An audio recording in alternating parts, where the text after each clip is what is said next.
अल्हम्दुलिल्लाह रब्बिल आलमीन वस्सलातु वस्सलामु अलैका या सफ़्वतल अंबिया'i वल मुरसलीन अम्मा बअद फ़अऊज़ु बिल्लाहि मिनश शैतानिर रजीम बिस्मिल्लाहिर रहमानिर रहीम।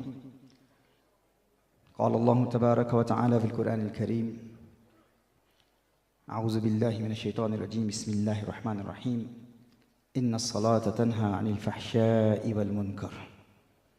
वक़ाल अल्लाहु तबारक व तआला फ़िल क़ुरआनिल करीम या अय्युहल्लज़ीना आमनुत्तक़ुल्लाह वकूनू मअस्सादिक़ीन। वक़ाल हबीबुहुल मुस्तफ़ा अल मुज्तबा सल्लल्लाहु अलैहि व आलिहि वसल्लम मन लम तन्हहु सलातुहु अनिल फ़हशाइ वल मुनकर फ़ला सलात लह।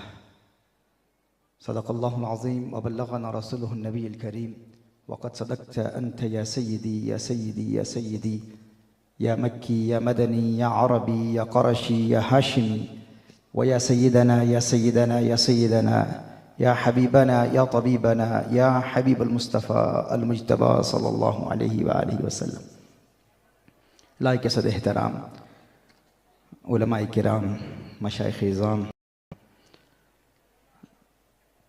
अरबाब इल्म व बसीरत, साहिबान अक्ल दानिश, सना खानान मुस्तफ़ा सल्लल्लाहु अलैहि व आलिहि वसल्लम, नौजवानान व नौनिहालान मिल्लत इस्लामिया, पर्दा नशीन ख़ातीन उम्मत, मेरे दोस्तों, भाइयों, बुज़ुर्गों और इस अज़ीम आस्ताने के खुद्दाम जिनकी पुरखुलूस मेहनतों से आज की ये बज़्म उर्स इनेकाद पज़ीर है। अस्सलामु अलैकुम व रहमतुल्लाहि व बरकातुहू। आज की इस पुरनूर महफ़िल में हाज़री से क़बल मुझे विज़िट कराया गया यहाँ के दारुल उलूम, यहाँ के इंस्टीट्यूट, एजुकेशनल इंस्टीट्यूट, हिफ्ज़ कुरान का शोबा और बनात का शोबा।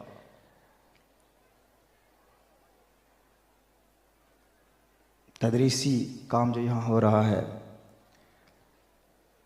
तुल्लाबुल इल्म की ज़ियारत का शर्फ़ हासिल हुआ, उलमा की ज़ियारत का शर्फ़ हासिल हुआ। ये देखकर बहुत खुशी हुई कि ऐसे दूर दराज इलाके में, देहात में इस अज़ीम पैमाने पर नबी करीम सल्लल्लाहु अलैहि व आलिहि वसल्लम से मोहब्बत करने वाले आशिकान मुस्तफ़ा सल्लल्लाहु अलैहि व आलिहि वसल्लम नबी करीम सल्लल्लाहु अलैहि व आलिहि वसल्लम के उलूम पढ़ा रहे हैं।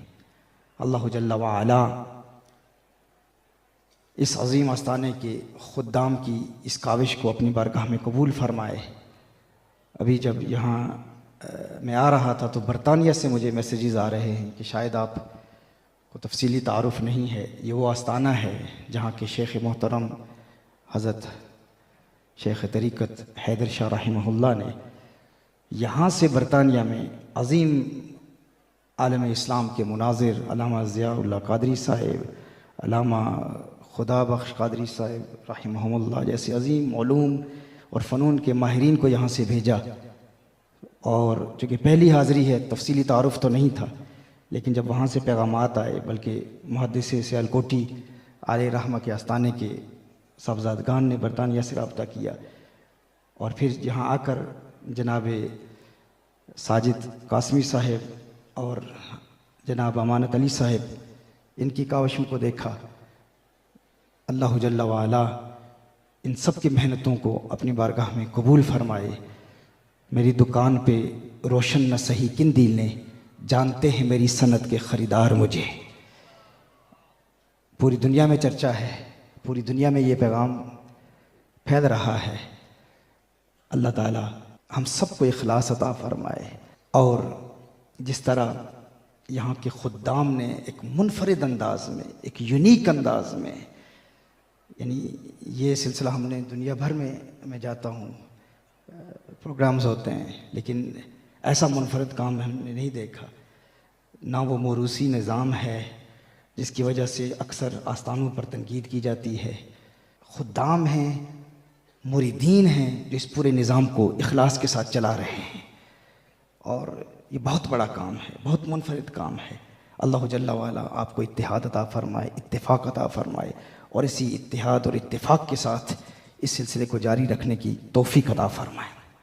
आज चूँकि एक मुनफरिद सेटिंग है, उर्स शरीफ के हवाले से बहुत कम ऐसे हाज़िरी हुई कि उर्स शरीफ भी हो और जुमा शरीफ की महफ़िल भी हो, जुमा का खुतबा भी हो।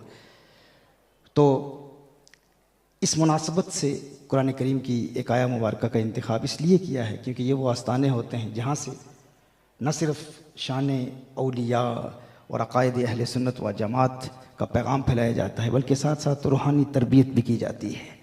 तो अभी चूँकि हम कुछ देर के बाद नमाज अदा करेंगे तो कुछ बातें हम नमाज के हवाले से सीख लेते हैं। अल्लाह जल्ला वाला कुरान करीम में इरशाद फरमाता है कि नमाज बुराइयों से बचाती है।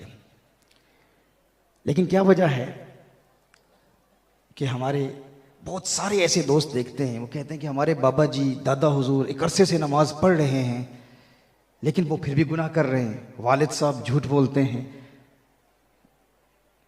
बहुत सारे ऐसे गुनाह हो जाते हैं, नौजवान क्या बुजुर्ग क्या, गुफ्तगू में तलखी होती है, बदनिगाही होती है, गीबत करते हैं। तो क्या वजह है कि इतनी इस्तिकामत से नमाज पढ़ रहे हैं लेकिन फिर भी गुनाहों का सिलसिला जारी है, जबकि अल्लाह जल्ला वाला कुरान में इरशाद फरमाता है कि ये नमाज गुनाहों से बचा लेती है, नमाज हिफाजत करती है। इनकी नमाज क्यों नहीं बचाती? 50-50 साल हो गए नमाज पढ़ रहे हैं, एक अरसे से नमाजें अदा हो रही हैं। तो अल्लाह जल्ला वाला का कलाम, उसमें तो झूठ का इम्कान भी नहीं है। जब अल्लाह इरशाद फरमा रहा है कि नमाज गुनाहों से बचाती है, बुराइयों से बचाती है, तो हमारी नमाज हमें क्यों नहीं बचाती? इसलिए क्योंकि नमाज की दो फॉर्म्स होती हैं, एक फिज़िकल फॉर्म, एक स्पिरिचुअल फॉर्म। एक नमाज का जिस्म है और एक नमाज की रूह है। जो नमाज के जिस्म और रूह के मजमूए के साथ नमाज को कायम करता है उसकी नमाज उसे हर बुराई से बचाती है। नमाज कायम करने और नमाज अदा करने में बहुत बड़ा फ़र्क है। एक होता है नमाज अदा करना, एक होता है नमाज कायम करना। अल्लाह जल्ला वाला ने कुरान करीम में जहाँ भी मोमिनीन के हवाले से नमाज का जिक्र किया तो युकीमुनस्सलाता, मुकीम फरमाया, युकीमुनस्सलाता फरमाया, वो नमाज कायम करते हैं, ये नहीं फरमाया अदा करते हैं। क्योंकि जो अल्लाह के वली होते हैं, अल्लाह वाले होते हैं, अल्लाह के प्यारे होते हैं, वो फ़कत फॉर्मेलिटी के तौर पर नमाज अदा नहीं करते, वो नमाज कायम करने वाले होते हैं। और जो नमाज कायम करने का प्रैक्टिकल मेथड सीख ले, अमली तरीका सीख ले, उसकी नमाज न सिर्फ उसे गुनाहों से बचाती है बल्कि उसकी नमाज उसे उसके दुश्मनों के हमलों से भी बचाती है। वो नमाज खुद उसकी बॉडीगार्ड बन जाती है, एक मुहाफिज बन जाती है, उसकी हिफाजत करती है। वो नमाज कैसी है? ये दो चीज़ों का मजमुआ है। आज जुमा की नमाज हम इंशाअल्लाह इसी तरह ही कायम करेंगे। चंद निकात हैं इंशाअल्लाह, अगर ये जहन नशीन हो जाएं तो नमाज से प्यार हो जाएगा, ऐसा प्यार हो जाएगा। वहाँ बरतानिया में ऐसे बेशुमार लोग हैं, ऐसे गैर मुस्लिम थे जिन्होंने इस्लाम कबूल किया। इस्लाम कबूल करने के बाद नमाज अदा करना और नमाज को हकीकतन कायम करने का ऐसा तरीका सीख लिया कि वो कहते हैं कि अब सुबह के वक्त किसी को अलार्म क्लॉक ऑन करने की ज़रूरत नहीं होती कि अलार्म क्लॉक ऑन होगा तो वो अलार्म बजेगा तो हमारी आंख खुलेगी, या कोई अपने फैमिली मेंबर को कहे कि तू मुझे फ़ोन कर देना, या माँ से कहे कि दरवाजे पर दस्तक देना कि मेरी आंख नहीं खुलती। कहा कोई लाशऊरी कुव्वत है जो फजर के वक्त हमें बेदार कर देती है। क्यों? क्योंकि फिर जब इंसान को नमाज से प्यार हो जाता है ना, तो फिर नमाज को नमाजी से प्यार हो जाता है। एक तो होता है इंसान नमाज मिस करे, एक वक्त आता है कि नमाज नमाजी को मिस करती है, आ बेदार हो और मुझे अदा कर, मुझे कायम कर। तो उस नमाज को कायम करने का तरीका क्या है? पहले नमाज का जिस्म है। नमाज का जिस्म क्या है कि नमाज के अहकाम किसी आलिम से, कारी साहब से बाकायदा सीखे जाएं। बुनियादी अहकाम, बेसिक बुनियादी मखारिज सीख लिए जाएं कुरान करीम की आयात के जो हम नमाज में पढ़ते हैं। उसका फ़ायदा क्या होगा कि नमाज का जिस्म कायम होगा। मिसाल के तौर पर, आम तौर पर किसी से कहते हैं हम, आपका क्या हाल है? वो कहते हैं अल्हम्दुलिल्लाह मैं तो ठीक हूँ। अब अल्हम्दुलिल्लाह का मतलब क्या है? अल्हम्दुलिल्लाह का एक लुग़वी, एक लिंग्विस्टिक माना मौत है। हम कहना ये चाह रहे हैं तमाम तारीफ़ें अल्लाह के लिए हैं, और अलियाज़ु बिल्लाह अल्हम्दुलिल्लाह कह के हमने ये कह दिया कि मौत अल्लाह के लिए है। अल्हम्दुलिल्लाह और अल्हम्दुलिल्लाह में ज़मीन और आसमान का फ़र्क है। अल्हम्दुलिल्लाह का माना है तमाम तारीफ़ें अल्लाह के लिए हैं, और अल्हम्दुलिल्लाह का माना है एक माना मौत अल्लाह के लिए है।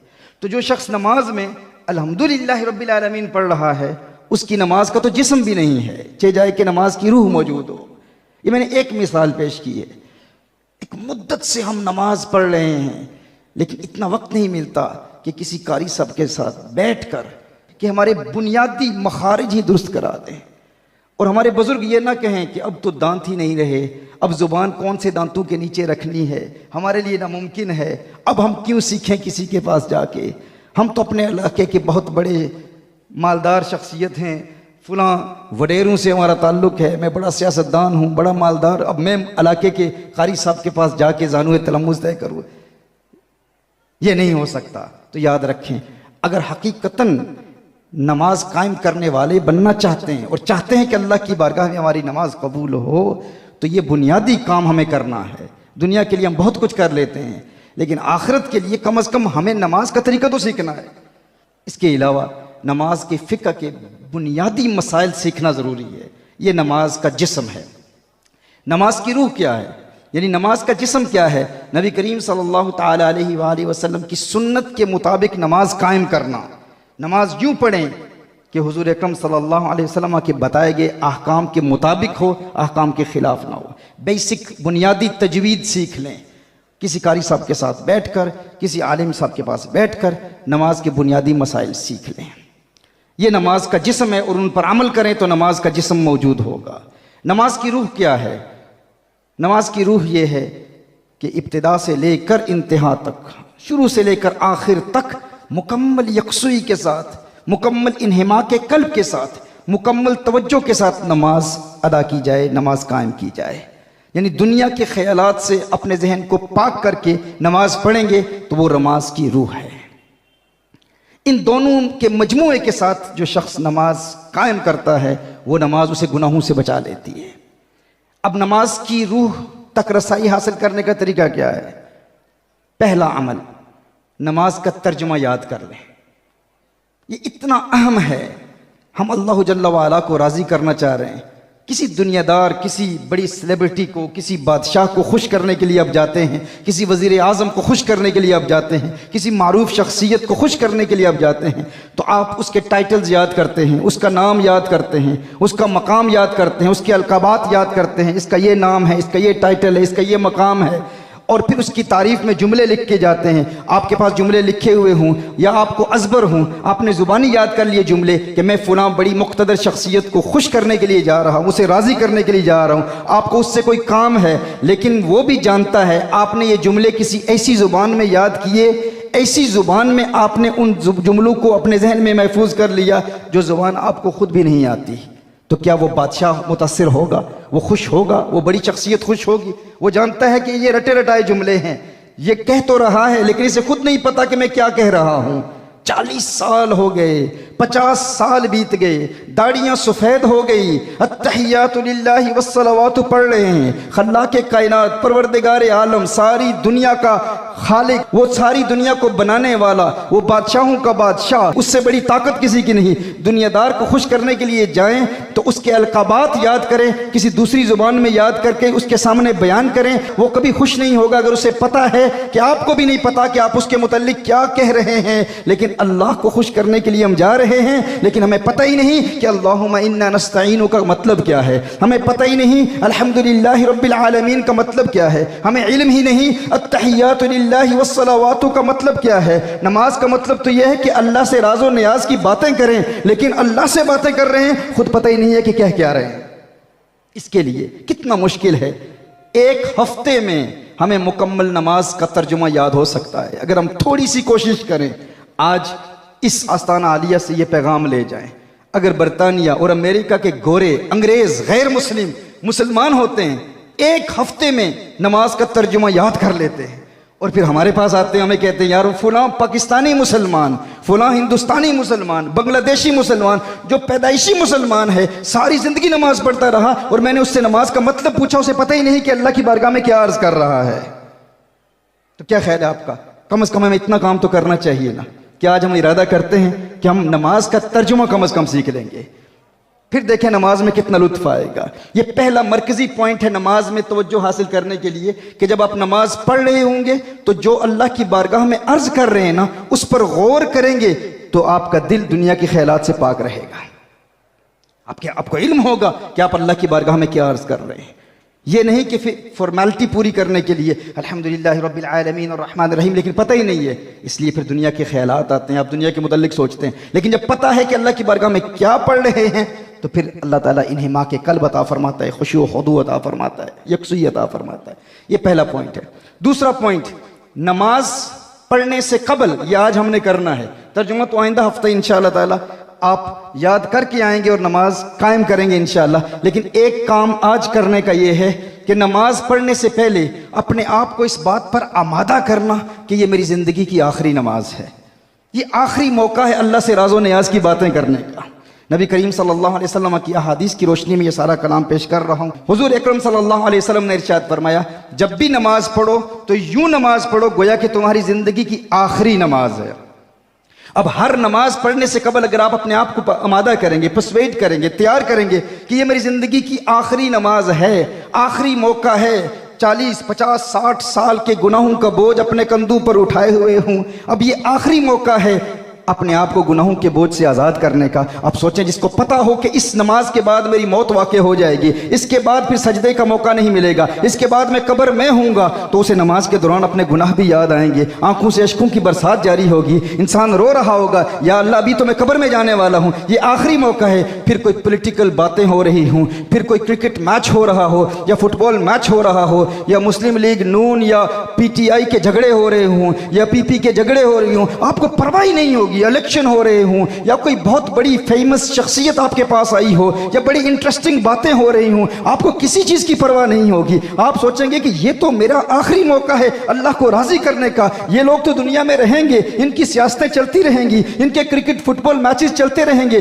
दुनिया के मामला चलते रहेंगे, ये कारोबार करते रहेंगे, पैसे कमाते रहेंगे, लेकिन मेरे लिए ये आखिरी मौका है अपने रब को राज़ी करने का। जिसने अपने आप को तैयार कर लिया, आमादा कर लिया कि आज ये जुमा की नमाज मेरी आखिरी नमाज है, आज आखिरी मौका है अल्लाह से राज़ो नियाज की बातें करने का, फिर आप सोच सकते हैं कि उसकी नमाज में किस कदर खुशी व खुदू पैदा होगा। ये दूसरा नुक्ता है। पहला नुक्ता जरा आप रिपीट कर ले। पहला नुक्ता क्या था? सारे जरा बुलंद आवाज में कहे, नमाज का तर्जुमा याद करना है। और दूसरा, मेरी जिंदगी की आखिरी नमाज है। नमाज से कबल अपने आप से बात करना और दौरान नमाज जो ही दुनिया का ख्याल आए फौरन अपने आप को याद दिलाना क्या कर रहा है, ये आखिरी नमाज है। तीसरा नुक्ता, ये तसव्वुर करें कि आसमान से मलाइका नाजिल हो रहे हैं मेरी इस नमाज की वजह से और मेरे इर्द गिर्द गर्दिश कर रहे हैं, मेरे पाँव, टांगों, मेरे पेट, मेरे सीने, मेरे सर, चेहरे के इर्द गिर्द यूं फरिश्ते गर्दिश कर रहे हैं और आसमान तक ये फरिश्ते हैं। क्योंकि जब नमाजी नमाज कायम करता है तो उसकी नमाज की वजह से आसमान से फरिश्तों का नुज़ूल होता है। उस वक्त जो ही दुनिया का ख्याल आएगा, किसी दुनियावी मामले का ख्याल आएगा, तो फौरन इंसान कहेगा, है नादान इंसान, तू क्या कर रहे, तू देखता नहीं है तेरी इस नमाज की बरकत से अल्लाह ताला के मलाइका आ रहे हैं और तू दुनिया के बारे में सोच रहा है। ये तीसरा पॉइंट है, उन मलाइका का तसव्वुर करना। मलाइका की इबादत नहीं करेगा इंसान, इबादत तो अल्लाह की है, लेकिन अल्लाह की बारगाह में शुक्र बजा लाएगा कि इस नमाज की बरकत से इन मलाइका का नुज़ूल हो रहा है। ये नमाज में कंसंट्रेशन हासिल करने का तीसरा नुक्ता है। चौथा नुक्ता ये है, नबी करीम सल्लल्लाहु अलैहि वसल्लम ने इरशाद फरमाया कि यूं इबादत करो गोया कि तुम अल्लाह को देख रहे हो। और अगर ये कैफियत नहीं मिलती तो कम से कम ये तसव्वुर मिल जाए कि अल्लाह तुम्हें देख रहा है। लेकिन हमारे मशाइख स्पिरिचुअल मास्टर्स कहते हैं कि पहले पर भी मेहनत करो। अब अल्लाह तो नजर नहीं आता, अल्लाह तो जिस्म जिस्मानियात से पाक है, हम अल्लाह को तो नहीं देख सकते, लेकिन अल्लाह के नाम को देख सकते हैं। तो ये तसव्वुर करें कि अल्लाह का नाम लिखा हुआ है और आप अल्लाह के नाम पर गौर कर रहे हैं, गौर से अल्लाह के नाम को आप देख रहे हैं। अल्लाह के नाम को देखें नमाज के दौरान, अल्लाह लिखा हुआ है, इससे आपको नमाज में कंसंट्रेशन मिलेगी। ये कितने नंबर का पॉइंट था? पहला क्या था? नमाज का, दूसरा आखिरी नमाज, तीसरा फरिश्ते नाजिल हो रहे हैं, और चौथा अल्लाह के नाम पर गौर करना, और पांचवा नुक्ता यह है कि ये सोचें कि ये वही नमाज है जो हमारे आका सल्लल्लाहु अलैहि वसल्लम पढ़ते थे। मैं गुनहगार, बदकार, स्याहकार, इस्यां शियार, मैं कहाँ इस काबिल था कि अल्लाह जल्ल व अला ने मुझे भी वही नमाज दे दी जो अपने हबीब को अता फरमाई थी। यानी जिस तरह हुजूर अकरम सल्लल्लाहु अलैहि वसल्लम रुकू करते थे, मैं भी उसी तरह रुकू कर रहा हूँ। हुजूर का कौमा याद करें, हुजूर के सजदे को याद करें, हुजूर की आखिरी बैठना याद करें, और फिर चश्मे तसव्वुर से तखय्युल बांधें कि हुजूर अकरम सल्लल्लाहु अलैहि वसल्लम जब सजदे में थे, जब रुकू में होते थे तो हुजूर की जुल्फ़ें कैसी लगती थीं। हुजूर अकरम सल्लल्लाहु अलैहि वसल्लम जब सजदे में थे तो हुजूर के सजदे की कैफियत कैसी थी। हुजूर अकरम सल्लल्लाहु अलैहि वसल्लम जब किरात करते थे तो हुजूर की किरात कैसे थी। हुजूर अकरम सल्लल्लाहु अलैहि वसल्लम ने खुद इरशाद फरमाया, सल्लु कमा रअयतुमूनी उसल्ली, नमाज यूं पढ़ो गोया कि तुम मुझे नमाज पढ़ता हुआ देख रहे हो। तो हुजूर का तसव्वुर बांध के नमाज पढ़ें। हम हुजूर की इबादत नहीं करते, हम हुजूर अकरम सल्लल्लाहु अलैहि वसल्लम की ताज़ीम करते हैं, तौकीर करते हैं। एक तो यह है कि हम अल्लाह जल्ल व अला के नाम पर गौर करें, और दूसरा यह है कि हुजूर अकरम सल्लल्लाहु अलैहि वसल्लम का तसव्वुर बांधें कि मैं कहाँ ये इस काबिल था कि मुझे भी अल्लाह ने वही नमाज अता की जो हुजूर अकरम सल्लल्लाहु अलैहि वसल्लम को अता फरमाई थी। इस तसव्वुर के साथ, और फिर शैतान अगर इस हवाले से जहन में वसवसा पैदा करे, शैतान वसवसा पैदा कर सकता है कि नमाज में हुजूर का ख्याल कैसे आ सकता है, ये कैसे मुमकिन है। तो याद रखें, हुजूर के ख्याल के बगैर नमाज हो ही नहीं सकती, मुमकिन ही नहीं है। क्यों? क्योंकि जब आप नमाज पढ़ेंगे तो गौर करेंगे ना, तर्जमे पर गौर करेंगे ना कि आप अल्लाह की बारगाह में क्या पढ़ रहे हैं। जब अल्लाहुम्मा सल्ली अला मुहम्मद पढ़ेंगे तो हुजूर का ख्याल आएगा कि नहीं आएगा? बल्कि नमाजी जब नमाज पढ़ रहा होता है तो अल्लाह जल्ल व अला ने नमाज की हैयत ही ऐसे बनाई है कि इंसान नमाज पढ़ रहा होता है और उसे हुजूर की याद आ रही होती है, और बल्कि उसे जो देख रहा होता है उसे भी हुजूर की याद आ रही होती है। कैसे? आप नमाज को देख लें और इसमें अहमद को देख लें। अहमद कैसे लिखा जाता है? अलिफ, हे, मीम, दाल। अब सुनने में क्या अर्ज कर रहा हूं? हाँ, जब नमाजी नमाज पढ़ रहा होता है, वो खड़ा होता है तो अहमद की अलिफ बना होता है। खड़ा होता है यानी कोई बड़ी रौनक से कहे ना कि मैं नमाज अल्लाह की अदा कर रहा हूँ, इबादत अल्लाह की है, मैं आब्द हूँ, आबिद हूँ, वो माबूद है। अब नमाज अल्लाह की है, इबादत अल्लाह की है, तो यहाँ हुजूर का तसव्वुर क्यों करूँ? शिर्क हो जाता है। उसे कहें अल्लाह जल्ल व अला ने नमाज की हैयत को ही ऐसा बनाया है कि इंसान नमाज पढ़ रहा होता है, खड़ा होता है तो अहमद की अलिफ बना होता है, रुकू में होता है तो अहमद की हे बना हुआ होता है, सजदे में होता है तो अहमद की मीम बना होता है, आखिरी बैठता है तो अहमद की दाल बना होता है। कुर्बान जाए, अल्लाह जल्ल व अला ने नमाज की हैयत को ही ऐसा बनाया है गोया नमाज अपनी पढ़ा रहा है और साथ तसव्वुर यार भी करा रहा है, महबूब का तसव्वुर भी साथ यारी है। और हुजूर अकरम सल्लल्लाहु अलैहि वसल्लम के तसव्वुर के बगैर नमाज कायम करना, बल्कि अल्लाह को जानना, यह भी मुमकिन कहाँ है। अल्लाह की वहदानियत तक रसाई हासिल करना। हमारे पूरे पाकिस्तान में टूर्स हो रहे हैं, डिस्कशंस हो रही हैं, और यहाँ पर इल्हाद इतनी तेज़ी से फैल रहा है। इन इलाकों में शायद ये फितना अभी तक ना पहुँचा हो, लेकिन कराची में, इस्लामाबाद में, लाहौर की यूनिवर्सिटीज़ के ऐसे ऐसे नौजवान माँ बाप ने नाम अब्दुर्रहमान रखा, अब्दुल्ला रखा, और कहा कि हम अल्लाह के वजूद को नहीं मानते। अल्लाह है तो दिखाओ कहाँ है, नजर नहीं आता, हम उसी को मानेंगे जो नजर आएगा। तुम कहते हो शहरक से ज्यादा करीब है, अगर शहरक से ज्यादा करीब है तो जो करीब होता है वो नजर आता है, हमें नजर क्यों नहीं आता? एक जवाब अहले इश्क की तरफ से, गायत कुर्ब गायत खिफा का सबब होती है। ये जो मैंने कहा ना, एक तो है अल्लाह के नाम पर गौर करें, हाँ, और दूसरा ये है कि नबी करीम सल्लल्लाहु अलैहि वसल्लम का तसव्वुर बांध के नमाज पढ़ें तो नमाज से प्यार हो जाएगा, और नमाज को फिर नमाजी से प्यार हो जाएगा। ये बात कि अगर अल्लाह शहरक से भी ज्यादा करीब है तो जो चीज करीब होती है वो नजर आती है, दिखाओगे तो मानेंगे। पहले एथियस्ट के साथ हमारा मुकाबला होता था बरतानिया में, मुल्हिदीन के साथ, अमेरिका में, यूरोपियन कंट्रीज में, लेकिन अब बहुत अफसोस होता है कि ये फितना यहाँ की यूनिवर्सिटीज़ और कॉलेजेस में इस तेज़ी से फैल रहा है कि पाकिस्तान में पैदा होने वाला नौजवान बड़ी रौनक और तकब्बुर से कहता है कि मैं अल्लाह को नहीं मानता, अलियाज़ु बिल्लाह। और फिर मिशनरीज यहाँ पर काम कर रही हैं, सीक्रेट सोसाइटीज़ बनी हुई हैं, वहाँ पर शैतान की पूजा की जा रही है। क्यों? क्योंकि हम हुजूर से दूर हो गए हैं। कहा जाता है अगर अल्लाह है तो दिखाओ। तो एक कानून याद रखें, गायत कुर्ब गायत खिफा का सबब होती है। जो चीज़ इंसान से जितनी करीब होना उतनी ही उसकी निगाहों से ओझल होती चली जाती है। मेरी ये उंगली में से देख रहा हूं, अब आंखों से दूर है तो नजर आ रही है, और करीब आई कम नजर आ रही है, अब और करीब आई अब नजर नहीं आ रही, यहां तो बिल्कुल नजर नहीं आ रही। यानी जो चीज़ इंसान से जितनी करीब होती है उतनी ही उसकी निगाहों से ओझल होती चली जाती है। जिस तरह इंसान की अपनी आंखें हैं, आंखें आपके माथे के साथ मुत्तसिल हैं। क्या आप अपनी आंखों को देख सकते हैं? क्या किसी ने अपनी आंखों को कभी देखा है? नहीं देखा। तो क्यों अपनी आंखों के वजूद को हम मानते हैं? अपनी आंखों से इंसान अपनी आंखों को नहीं देख सकता। क्या कभी किसी ने देखा है? नहीं देखा। तो आंखों के वजूद को क्यों मानते हो कि आंखें हैं? कहा हमने तो नहीं देखा, लेकिन किसी देखने वाले ने बताया तेरी आंखें हैं तो हमने मान लिया। किसी देखने वाले ने बताया, किसी अहले नजर ने बताया तेरी नजर है, तेरी आंखें हैं, तो हमने मान लिया कि आंखें हैं। तो उससे यह सवाल कीजिए कि जिस देखने वाले ने तेरी आंखों को देखकर बताया तेरी आंखें हैं, बता उसने तेरी आंखों को अपनी किन आंखों से देखा था? मैं चेहरों के तहरीरें पढ़ा करता हूं।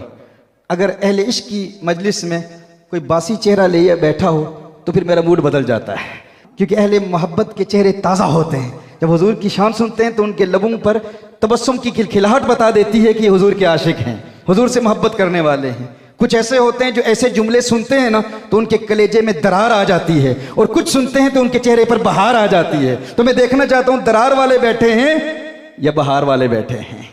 हाँ, बहार वाले बैठे हैं ना।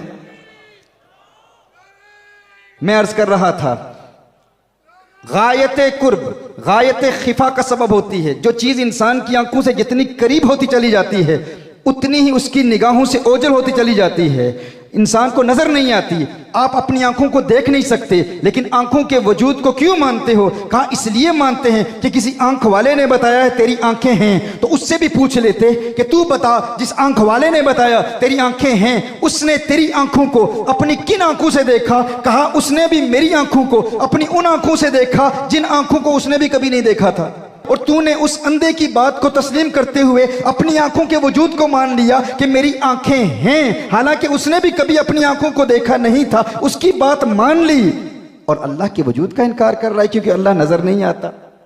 एक शख्स कहता है मैंने अपनी आंखों को देखा है इसलिए मैं अपनी आंखों के वजूद को मानता हूं। अच्छा, तूने अपनी आंखों को कहां देखा? कहा मैंने अपनी आंखों को आईने में देखा है। मैंने अपनी आंखों को कहां देखा है? आईने में देखा है। तो उस आईने में अपनी आंखों को देखने वाले से ये सवाल करें, उसे पूछें जब तूने अपनी आंखों को आईने में देखा था तो बता किन आंखों से देखा था? किन आंखों से देखा था?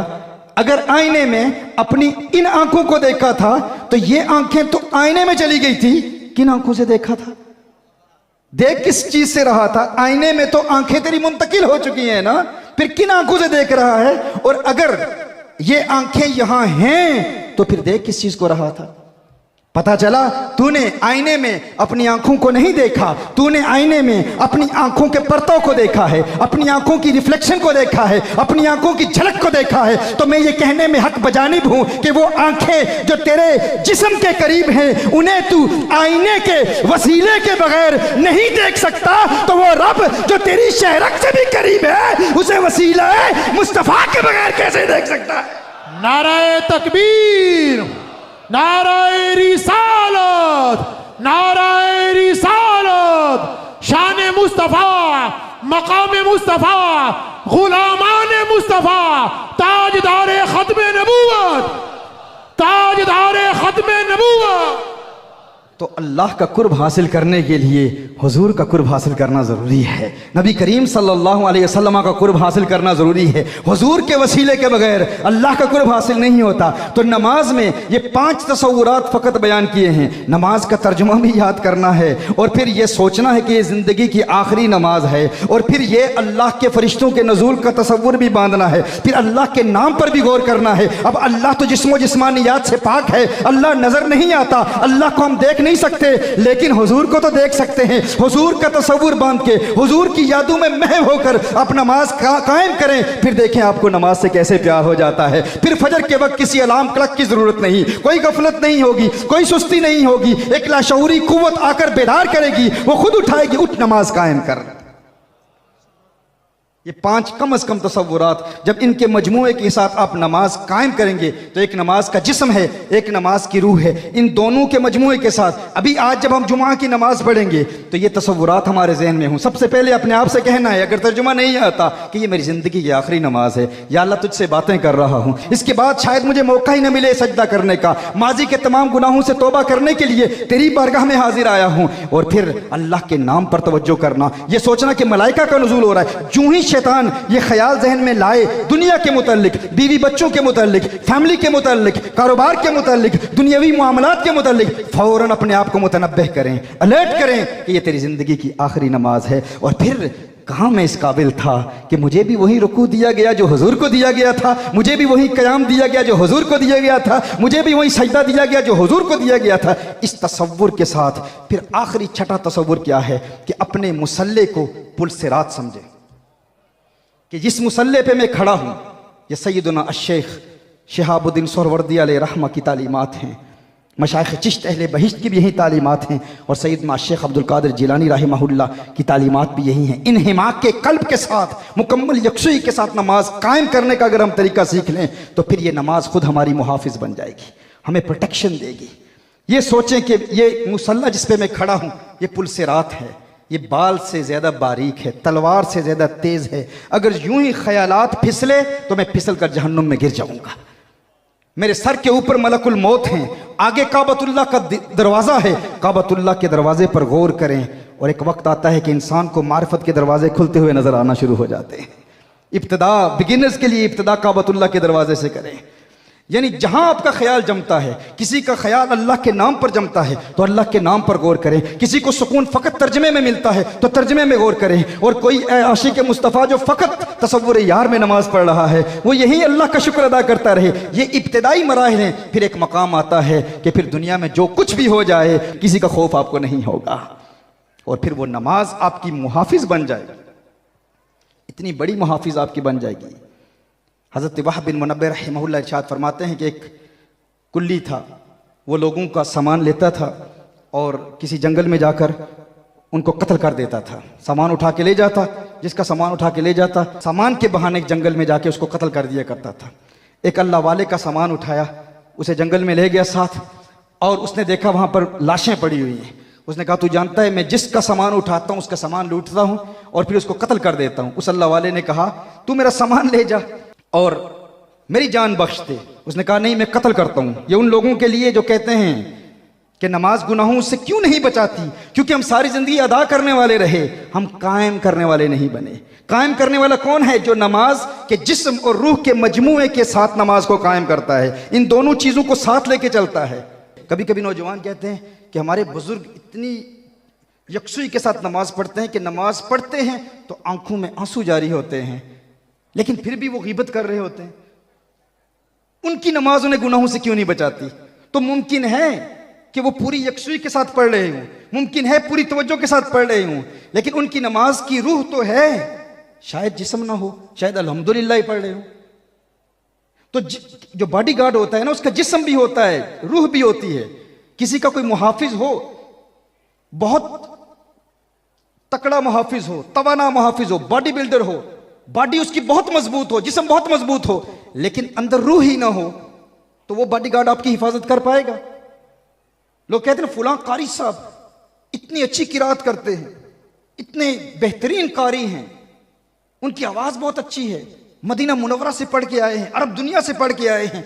आप कहते हैं किरात जरूरी है, तजवीद जरूरी है, लेकिन इमाम मस्जिद हैं, लेकिन मैं जानता हूं कि कौन कौन से गुनाहों में मुब्तला है। इतने अच्छे कारी होने के बावजूद उनकी नमाज उन्हें गुनाहों से क्यों नहीं बचाती? मुमकिन है कि वो अच्छे कारी हों, मुमकिन है कि नमाज का जिस्म तो मौजूद हो, लेकिन नमाज में दुनिया के मुतालिक सोच रहे हो। जिस्म तो है, रूह नहीं है। बॉडीगार्ड तो अच्छा है, लेकिन एक तकड़ा बॉडीगार्ड, एक बॉडी बिल्डर, अगर उसमें रूह ही नहीं है तो वो एक तकड़ी लाश है। वो लाश आपका आपकी क्या हिफाजत करेगी? और इसी तरह कहीं रूह तो है लेकिन जिस्म इतना कमजोर है कि वो अपने पांव पे खड़ा ही नहीं हो सकता, तो वो आपकी क्या मदद करेगा? एंड इसी तरह याद रखें, नमाज का जिस्म और रूह दोनों जरूरी हैं। नमाज के अहकाम भी सीखें, बुनियादी अहकाम सीखें, और नमाज की रूह के साथ नमाज कायम करें। फिर आपको किसी के दरवाजे पर दस्तक देकर भीख मांगने की जरूरत पेश नहीं आएगी, क्योंकि नमाज न सिर्फ आपको गुनाहों से बचाएगी, नमाज आपको आपके दुश्मनों से भी बचाएगी, दुश्मनों के हमलों से बचाएगी।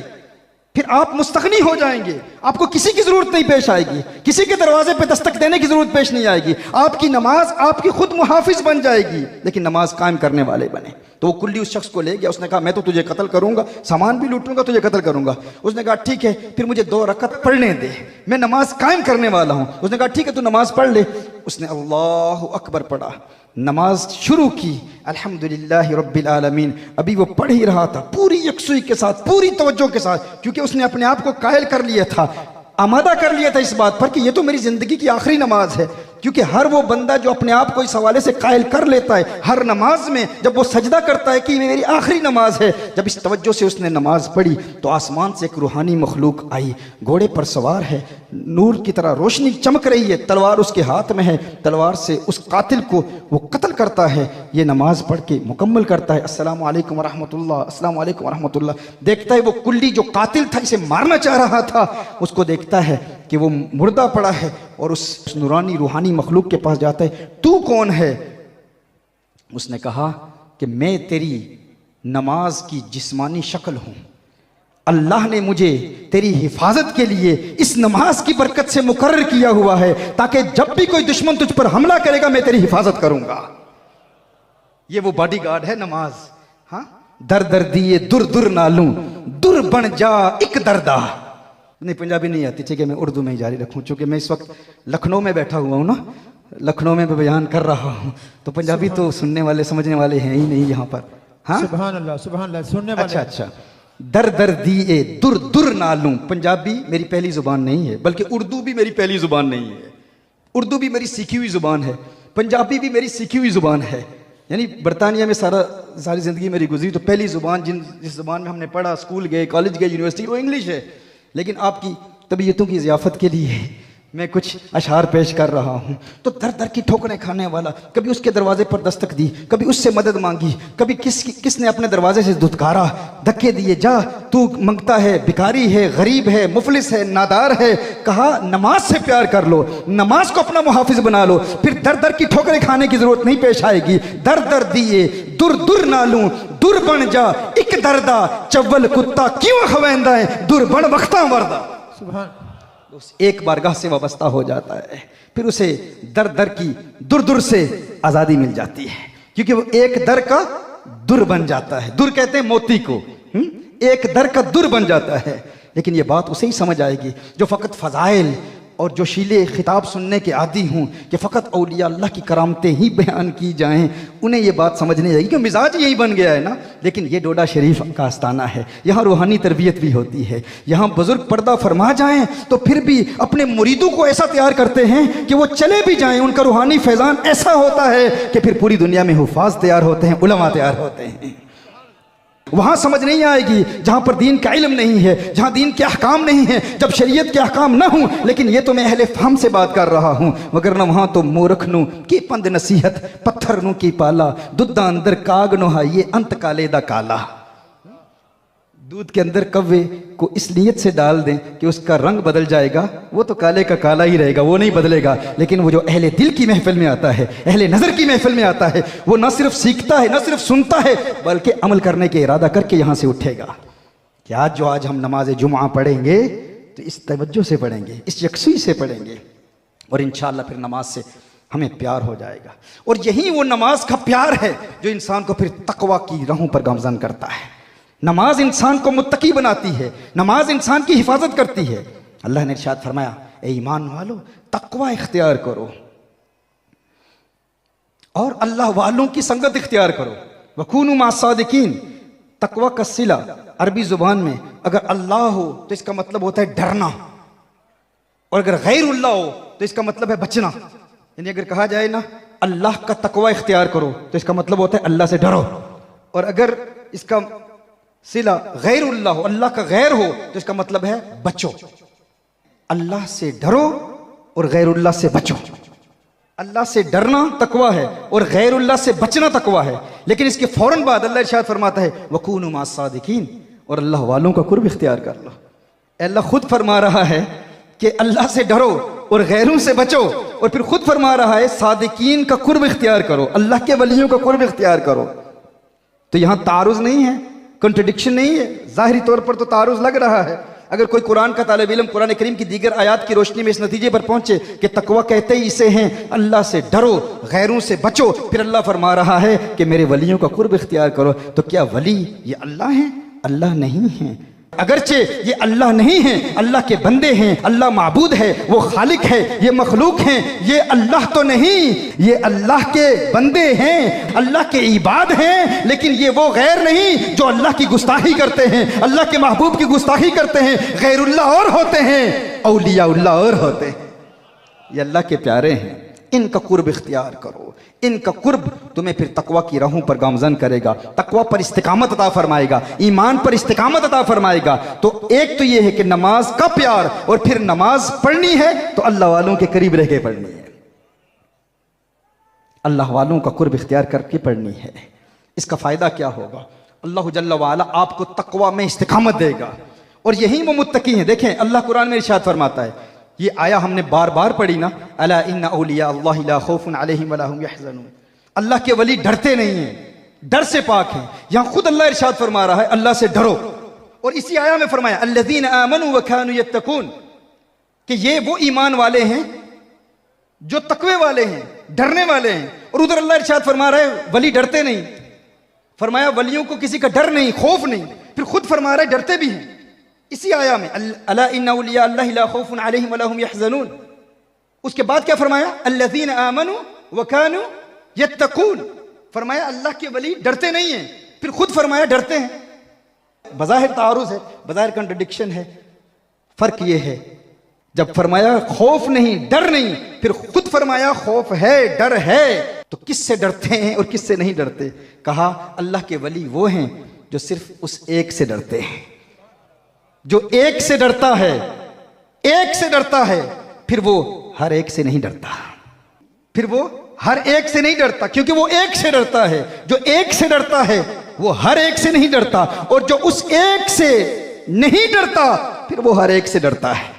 कभी सियासतदानों से डरता है, कभी मुक्तदर लोगों से डरता है, कभी मालदारों से डरता है, कभी बदनामी से डरता है, फुला मुझे बदनाम कर देगा तो क्या होगा, कभी फेलियर से डरता है, अगर मैं अमली जिंदगी में नाकाम हो गया तो क्या होगा, अगर मैं कारोबारी जिंदगी में नाकाम हो गया तो दुनिया कहेंगे ये तो नाकाम इंसान है, इसने जिंदगी में कुछ कामयाबी हासिल ही नहीं की। हर वक्त डरता रहता है, परेशान रहता है। क्यों? क्योंकि वो अल्लाह से नहीं डरता। जो रब से डरता है वो सबसे नहीं डरता, और जो रब से नहीं डरता फिर वो सबसे डरता है।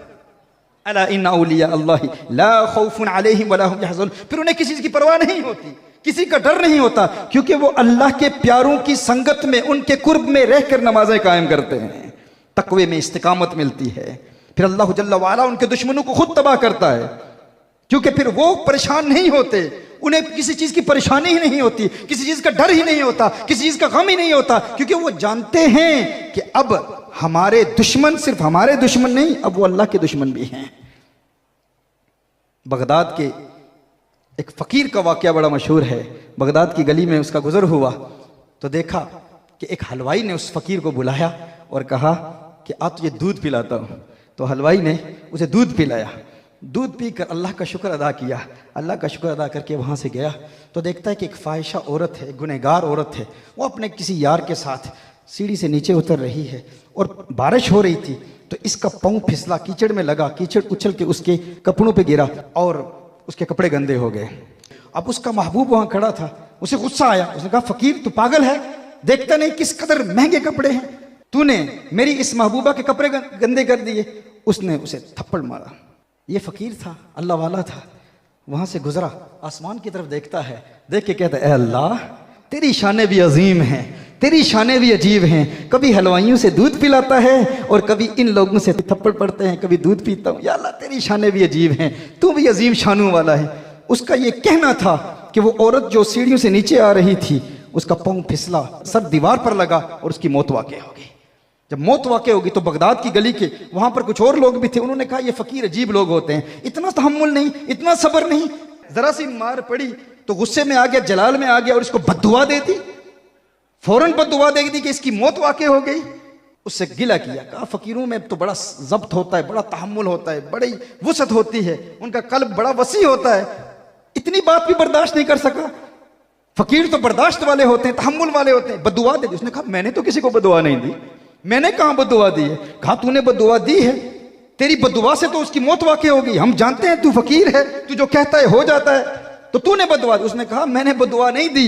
उसने कहा तो फिर वो मौत उसकी क्यों वाक़ई हुई, उसका पाँव क्यों फिसला, वो क्यों गिरी? उसने कहा असल तुमने मसला समझा नहीं है, मसला ये है कि ये हमारा झगड़ा नहीं है, ये लड़ाइयाँ महबूबों की है, ये यारों के झगड़े हैं, हमारा झगड़ा नहीं है। कहा महबूबों का झगड़ा कैसे, यारों के झगड़े कैसे? उसने कहा हुआ यूं कि मेरा पाँव फिसला, मेरे पाँव के फिसलने की वजह से उस औरत के कपड़े गंदे हुए। वो उसकी महबूबा थी, वो उसका महबूब था, मैंने उसकी महबूबा को नाराज किया तो उसका महबूब मुझसे नाराज हुआ, और जब उसका महबूब मुझसे नाराज हुआ ना, उसे मुझे मारा तो फिर मेरा महबूब भी नाराज हो गया। उसका भी महबूब है, मेरा भी महबूब है, उसने मुझे मारा, मेरे महबूब ने उसको मारा, तो ये यारों के झगड़े हैं, इसमें मेरा क्या ताल्लुक है? मैंने तो कोई बद्दुआ नहीं दी। ला खौफुन अलैहिम वला हुम यहज़नून, उन्हें खौफ नहीं होता, डर नहीं होता, क्योंकि वो जानते हैं, उन्हें इस बात का इत्तेकाद होता है, उन्हें इस बात का यकीन होता है कि अब अल्लाह से हमें प्यार हो गया है। अब जो हमारा दुश्मन है वो हमारा दुश्मन ही नहीं, मन आद अली वलियन फ़क़द आज़नतुहु बिल हर्ब, जो मेरे वलियों से दुश्मनी रखता है, अल्लाह इरशाद फरमाता है मैं उसके खिलाफ ऐलान जंग करता हूँ। तो एक तो तकवा इख्तियार करना है, फिर तकवे पर इस्तिकामत हासिल करने के लिए फिर हमने क्या काम करना है? अल्लाह के वलियों का कुर्ब हासिल करना है। इनके कुर्ब से हमें फिर क्या मिलता है, क्या मकाम मिलता है? इनका कुर्ब न सिर्फ तकवे में इस्तिकामत देता है, ईमान में इस्तिकामत देता है, दीन में इस्तिकामत देता है, माल में बरकत देता है, दौलत में बरकत देता है, इज्जत में बरकत देता है, शोहरत में बरकत देता है। हाँ, वो शोहरत का तलबगार ना हो, तालिब ना हो। काफिर आता है, ईमान की दौलत लेके जाता है। हज़रत सैयदना ख्वाजा गरीब नवाज रहमहुल्लाह, आपकी बारगाह में एक जोगी आया, हिंदू जोगी, गैर मुस्लिम, और वो कुछ अपने मुजाहिदे रियासतें करता था, अपनी कुछ मेहनत करता था। ख्वाजा गरीब नवाज की बारगाह में आया, और गैर मुस्लिमों को भी कभी कभी कुछ उनकी भी सिक्स्थ सेंस, छठी हिस्स, कुछ लताइफ उनके भी खुल जाते हैं कुछ मुजाहिदों के जरिए, लेकिन वो इल्म गैब नहीं होता, वो यकीनी इल्म नहीं होता। अल्लाह ताला उन्हें भी कुछ ना कुछ इल्म दे देता है, लेकिन वो कतई इल्म नहीं होता, उसे हम इल्म गैब नहीं कहते। उसने ख्वाजा गरीब नवाज को देखा तो कभी आगे से देख रहा है, कभी दाईं जानिब से देख रहा है, कभी बाईं जानिब से देख रहा है, कभी पीछे से देख रहा है, इर्द गिर्द उनके घूम रहा है। ख्वाजा गरीब नवाज फरमाते क्या देख रहा है? उसने कहा मोइनुद्दीन, मैं हैरान हूँ, तेरे जिस्म का ढांचा तो इंसानों वाला है, लेकिन मैं तेरे बातिन में देख रहा हूँ, मुझे हर तरफ नूर ही नूर नजर आ रहा है, रोशनी ही रोशनी नजर आ रही है। जाहिरी जिस्म तो तेरा इंसानों वाला है, लेकिन अंदर तो तेरे नूर ही नूर है, रोशनी ही रोशनी है। ना तेरे अंदर बुग़्ज़ है, ना तेरे अंदर कीना है, ना किसी के लिए अदावत है, ना किसी के लिए नफरत है, अंदर नूर ही नूर नजर आ रहा है। लेकिन एक चीज मुझे परेशान कर रही है। कहा क्या चीज परेशान कर रही है? कहा तेरे दिल पर एक स्याह दाग नजर आ रहा है। वो हिंदू जोगी कहता है एक स्याह दाग नजर आ रहा है तेरे दिल पर। तो ख्वाजा गरीब नवाज अलैहिर्रहमा ने फरमाया ये दाग भी दूर हो जाएगा। कहा कैसे दूर होगा? कहा तू कलमा पढ़, मुसलमान हो जाए, ये भी दूर हो जाएगा। उसने कहा मोइनुद्दीन, दाग तेरे दिल पर, कलमा मैं पढ़ूं, मेरा कलमा पढ़ने से तेरे दिल का दाग कैसे दूर होगा? तो ख्वाजा गरीब नवाज ने फरमाया देख ये दाग और किसी को नजर भी तो नहीं आया ना, नूर भी तुझे नजर आया, दाग भी तुझे नजर आया, तो कोई तो हिकमत है ना, कोई तो हिकमत है। उसने कहा तो कलिमा में क्यों पढ़ूं? आपने फरमाया इतने मुजाहदे किए, इतनी रियासतें की, इतनी कोशिशें की, इतनी मेहनत की, इतनी जिद्दोजहद की कि तू उस रब को पा ले, ये काम भी एक मरतबा कर ले, ये तरीका भी एक मरतबा आजमा ले। उसने कहा ठीक है फिर मोइनुद्दीन पढ़ा कलमा, ये कलमा भी पढ़ लेता हूँ एक मरतबा, शायद इस वजह से मुझे हकीकत तक रसाई हासिल हो जाए। कैसा खुशकिस्मत था वो शख्स जिसे मोइनुद्दीन खुद कलमा पढ़ा रहे हैं। ख्वाजा गरीब नवाज खुद कलमा पढ़ा रहे हैं। ख्वाजा गरीब नवाज ने कलमा पढ़ाया। जो ही ख्वाजा गरीब नवाज ने कलमा पढ़ाया, उसने पढ़ा अशहदु अल्ला इलाहा इल्लल्लाह व अशहदु अन्ना मुहम्मदन अब्दुहु व रसूलुहु सल्लल्लाहु अलैहि वसल्लम। देखता है कि फ़ौरन ख्वाजा गरीब नवाज के दिल से वो स्याह दाग उड़ जाता है, गायब हो जाता है। ख्वाजा गरीब नवाज ने कलमा पढ़ाया, ख्वाजा गरीब नवाज के दिल का दाग दूर हो गया। कदमों से लिपट के कहता है, ए मोइनुद्दीन बता, दाग तेरे दिल पर, कलमा मैंने पढ़ा, ये दाग उड़ा कैसे? तो ख्वाजा गरीब नवाज अलैहि रहमान ने इरशाद फरमाया, तू इस वक्त मोइनुद्दीन के सामने नहीं बैठा, आईने के सामने बैठा है। हम औलिया की जमात आईने की तरह होती हैं, हम आईने की तरह हैं। तू मोइनुद्दीन के सामने नहीं, आईने के सामने बैठा है। तू मोइनुद्दीन के दिल के स्याह दाग को नहीं देख रहा था, तू अपने दिल के स्याह दाग को देख रहा था। ये तेरे अंदर कुफर का दाग था जो तुझे मोइनुद्दीन के आईने से नजर आ रहा था। मोइनुद्दीन ने तुझे तेरा कुफर दिखाया, तूने कलमा पढ़ा, तेरा दाग दूर हो गया। तूने समझा मेरा दाग दूर हुआ, वो मेरा नहीं दूर हुआ। अल्लाह ने तेरी मुकद्दर में कलमा लिखा था, लेकिन मिला मोइनुद्दीन के वसीले से। ये इनकी फिरासत होती है अहलुल्लाह की।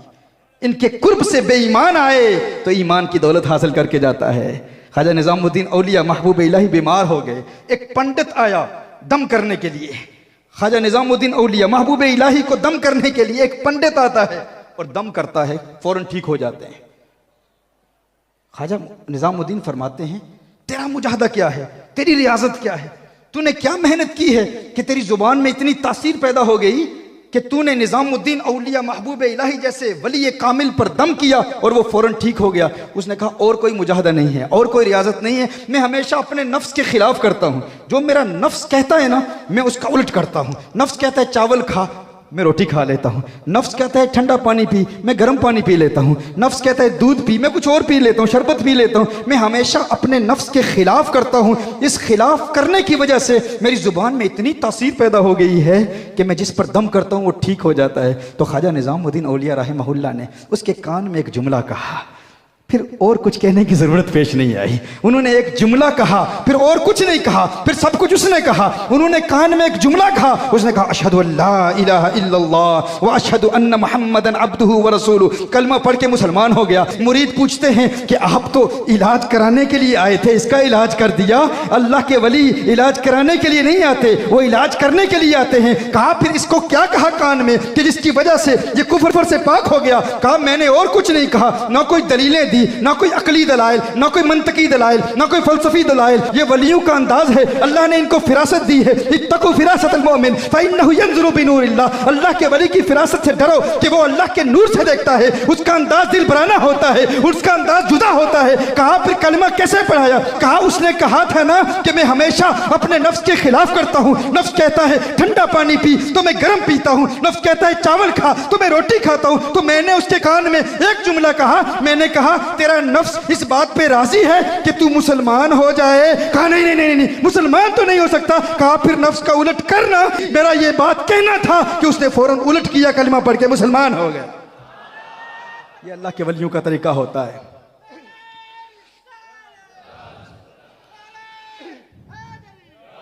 ये उनकी जुबान में असर होता है क्योंकि वो अल्लाह से डरते हैं, अल्लाह के खौफ वाले। इसीलिए सैयदना गौसे आजम पीराने पीर मीरा दस्तगीर रदी अल्लाह तआला अन्हु ने इरशाद फरमाया, यखाफुकल खल्कु अला कदरी मखाफतिका मिन अल्लाह।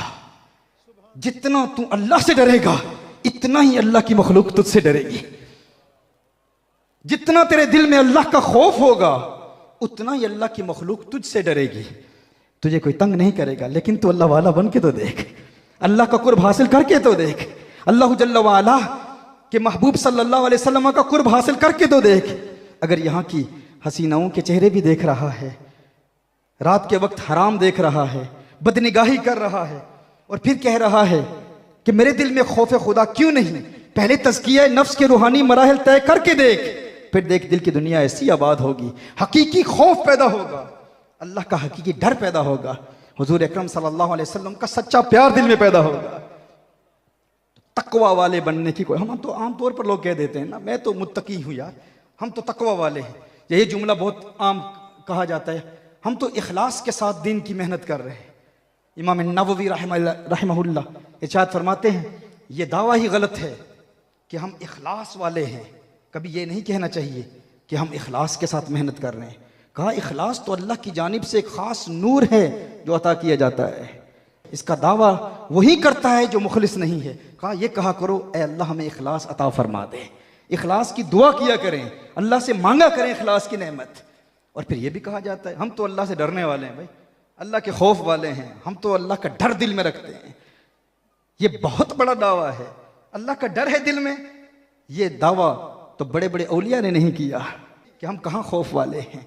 खौफ हो तो फिर इबादतें कज़ा नहीं होती, खौफ हो तो फिर बदनिगाही नहीं होती, खौफ हो तो फिर लगबगोई नहीं होती, खौफ हो तो फिर झूठ नहीं होता, खौफ हो तो फिर धोखा नहीं दिया जाता, खौफ हो तो फिर तकब्बुर नहीं होता, खौफ हो तो फिर रियाकारी नहीं होती, खौफ हो तो फिर दिखलावा नहीं होता। एक शख्स थका हुआ हो ना, 3 दिन का मुसाफिर हो, लंबा सफ़र करके सोया हुआ ना हो, सख्त नींद आई हुई हो, और किसी दोस्त के घर के करीब से उसका गुजर हो और दरवाजे पर दस्तक दे और दोस्त से कहे दोस्त सख्त थका हुआ हूँ, आराम के लिए कोई कमरा ही दे दे, और वो उसे कमरा दे और वो कहे ठीक है यहाँ इस कमरे में तो थोड़ी देर के लिए आराम कर ले, मैट्रेस वहाँ पर बिछाए, ज़मीन पर गद्दा बिछाए और कहे आराम से सो जा, लेकिन ख्याल करना तो 3 दिन का थका हुआ है, बहुत तुझे नींद आई हुई है, जो ही तू सोएगा तेरी आंख लग जाएगी, फौरन सो जाएगा, आराम से सो जा, लेकिन ज़रा ख्याल करना इस कमरे के उस कोने में ये वो जो सुराख है ना, वहाँ से कभी कभी कोई सांप निकल आता है, आराम से सो जा, सुकून से सो जा, लेकिन ज़रा ये ख्याल रखना कभी कभी वहाँ से सांप निकल आता है। बताओ उसकी आंख लगेगी? हाँ, कितनी भी नींद आई हुई हो, जब उसे इस बात का शक होगा, इम्कान होगा कि ठीक है नींद तो आई हुई है, 3 दिन से मैं बेदार हूँ, 3 रातें सोया नहीं हूँ, लेकिन ये शक कि वहाँ शायद वहाँ से सांप निकल आए, उसकी आंख लगने नहीं देगा। अल्लाह के खौफ का दावा, वहाँ सांप है नहीं, सांप के होने का यकीन नहीं, फ़कत इम्कान है कि सांप निकल ना आए, पूरी रात आंख लगती नहीं, और यहाँ अल्लाह के वजूद का यकीन हो और फजर के वक्त आंख खुलती नहीं, तो फिर खौफ का दावा कैसे कर सकते हैं? अगर खौफ है ना तो फिर इबादत के लिए इंसान बेदार होगा, आंखें खुलेंगी। अल्लाह का खौफ तलब करें, और यही खौफ प्यार की एक मंजिल है। खौफ क्या होता है? महबूब की नाराजगी का खौफ होता है कि महबूब नाराज ना हो जाए, महबूब की नाराजगी का डर होता है। इसीलिए तो इंसान कोशिश करता है कि हर वो काम करे जिससे महबूब राजी हो जाए, हर वो काम करे जिससे अल्लाह राजी हो जाए, अल्लाह का हबीब राजी हो जाए सल्लल्लाहु अलैहि वसल्लम। तो मैं अर्ज कर रहा था, अल्लाह के इन प्यारों के कुर्ब की बरकत से हमें इबादत में इस्तिकामत भी मिलती है, तकवा का नूर भी मिलता है, और अगर कोई बेईमान आ जाए, बदअकीदा आ जाए, तो अल्लाह जल्ला वाला उसके दिल की दुनिया आबाद कर देता है, और फिर अल्लाह के उस वली के कुर्ब की बरकत से फिर उसे हुजूर अकरम सल्लल्लाहु अलैहि वसल्लम का दीदार भी नसीब होता है, हुजूर का कुर्ब भी मिलता है। हुजूर का कुर्ब कैसे मिलता है? हुजूर की ज़ियारत कैसे होती है? ये अल्लाह वालों की महफिल है ना। मुझे कहा गया था कि आप अपने लेक्चर्स में मंतकी बातें करते हैं, उसूल फ़िक़्ह की बातें करते हैं, इल्म कलाम की बातें करते हैं, तो यहाँ लोगों को वो समझ नहीं आएंगी। देहात के कुछ लोग होते हैं, हर बंदा उनको समझ नहीं पाता, तो आज मैंने इसलिए अपना अंदाज़ ज़रा बदला है, कोई इस्तिलाहात, टेक्निकल टर्मिनोलॉजी बिल्कुल इस्तेमाल नहीं कर रहा। मुल्क शाम का एक नौजवान था, अपने शेख के पास गया, मुर्शिद के पास गया कि मुर्शिद मैं हुजूर को देखना चाहता हूँ, हुजूर की ज़ियारत करना चाहता हूँ, कोई विर्द दें, वजीफ़ा दें। तो मेरे दिल में ये तमन्ना है कि कौनैन के वाली सल्लल्लाहु अलैहि वसल्लम की ज़ियारत नसीब हो। तो मुर्शिद ने फरमाया ठीक है, शाम के वक्त मेरे घर आना, मैं तुझे कुछ दूंगा। रात के वक्त मुर्शिद की बारगाह में हाजिर होता है, तो मुर्शिद ने उसके लिए खाने का अहतमाम किया, खाने का अहतमाम किया, अच्छा अहतमाम किया, लेकिन खाने में नमक बहुत ज़्यादा डाल दिया, बहुत ज़्यादा नमक डाल दिया, और ऊपर पानी भी नहीं दिया, पीने के लिए पानी भी नहीं दिया, खाने में नमक बहुत ज़्यादा डाल दिया। वो अब शेख के अदब में, मुर्शिद के अदब में खाना खाता है, मांगता नहीं पानी, क्योंकि मुर्शिद ने जो दिया उसने कबूल किया। आखिर में कहता है हज़रत आपने फरमाया था वो दीदार का वजीफ़ा आपने देना था, वो आप अता फरमाए। तो मुर्शिद ने फरमाया कि तू घर चला जा और फ़ौरन सो जा। आप भी चाहते हैं ना कि आका का दीदार हो? किसके दिल में ये ख्वाहिश है? हर एक के दिल में है कि नहीं? किसके दिल में ये ख्वाहिश नहीं होगी? हाँ, हर एक के दिल में ये तमन्ना है। उनका हुस्न ही ऐसा है, चेहरा तो बहुत हसीन है। हज़रत मैमूना फरमाती हैं कि मैंने एक मरतबा हुज़ूर अकरम सल्लल्लाहु अलैहि वसल्लम के कदमों को देख लिया। कहा मेरे वालिद हुज़ूर अकरम सल्लल्लाहु अलैहि वसल्लम से मसले पूछ रहे थे, हुज़ूर अकरम सल्लल्लाहु अलैहि वसल्लम सवार थे, और मैं हुज़ूर अकरम सल्लल्लाहु अलैहि वसल्लम के चेहरे को देख ही नहीं पाई। ऐसा नूरानी चेहरा था, नज़रें झुकी हुई थी मेरी, और मेरी झुकी हुई नज़रें आका सल्लल्लाहु अलैहि वसल्लम के पाँव की उंगलियों पर पड़ी। कहा एक मर्तबा हुजूर के पाँव की उंगलियों को मैंने देख लिया। आका की पाँव की उंगलियों का नूर ऐसा था कि एक मुद्दत हो चुकी है, वो मंजर आज तक निगाहों से ओझल नहीं होता।